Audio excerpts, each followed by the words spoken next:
ሰላም እንዴት ናችሁ? ደህና ናችሁ? እግዚአብሔር ይመስገን እኔ በጣም ደህና ነኝ። ዛሬ ይዤላችሁ የመጣሁት አረብኛ አረብ ሀገር የሚሄዱ ልጆች የተለያዩ ማለት የሀገራችን ልጆች በተለያዩ ምክንያት ወደ አረብ ሀገር ለስራም በተለያየ ነገር ይሄዳሉና እዛ ሲሄዱ በጣም ብዙ ነገሮች ይቸገራሉ። ከቋንቋ ጀምሮ እያንዳንዱ ነገር ነው።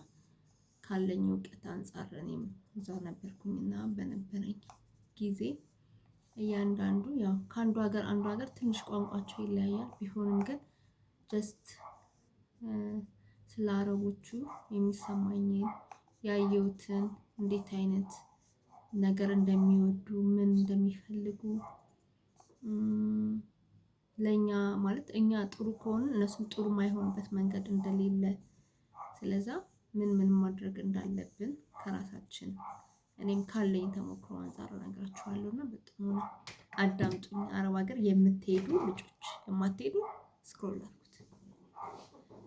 እሺ በመጀመሪያ ደረጃ እኔ በተለያየ ቦታ ማለት ወደ 6 አመት ምናምን አረብ ሀገር ሰርቻለሁ። ግን የተለያየ ሀገር ላይ ስኖር ምንም አይነት ችግር ገጥሞኝ አያውቅም።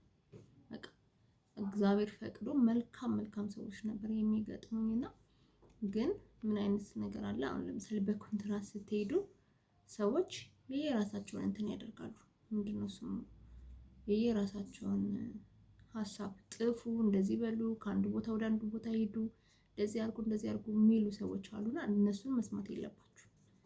ምክንያቱም የሄዳችሁበት አላማ ሰርቶ መምጣት ነው። ስለዛ ከመሄዳችሁ በፊት በመጀመሪያ አሁን ላይ ጥሩ ሆኗል፣ ብዙ ስልጠናዎች ይሰጣል።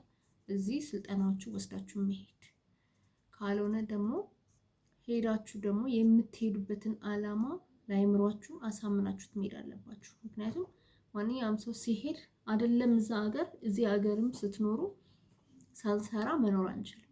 በቃ ሳንሰራ መኖር አንችልም። እዚህም ስንሰራ ምንድነው የምናደርገው?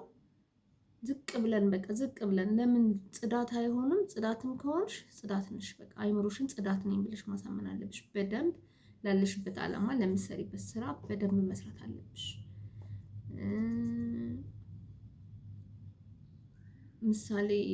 ምሳሌ ማለት ነው። እና እዛ ስትሄዱ አሁን በመጀመሪያ እነሱ የሚፈልጉት ነገር የሚያኮርፍ ሰው ጭራሽ አይወዱም።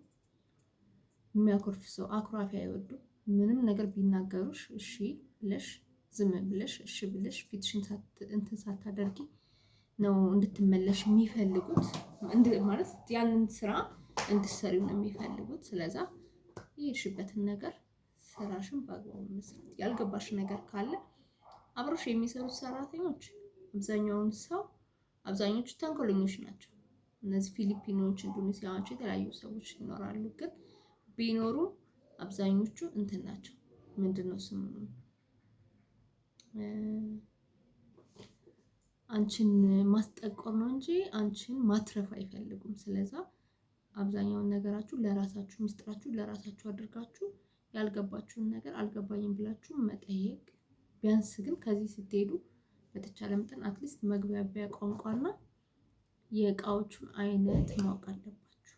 እኔ አሁን በቀጣይ ቪዲዮ እያንዳንዱን ነገር ስቴፕ ባይ ስቴፕ ከሰላምታ ጀምሮ ከዛ በኋላ የእቃዎችን አይነት አምጪልኝ፣ ውሰጂ፣ እንደዚህ የሚሉትን ነገሮች እሰራላችኋለሁ። እሱን እየተከታተላችሁ ሌሎችም አሉ። አሁን ላይ ብዙ አይነት ቋንቋ አስተማሪዎችም ስላሉ የተማራችሁ ብትሰሩ በጣም አሪፍ ነው ብዬ አስባለሁ።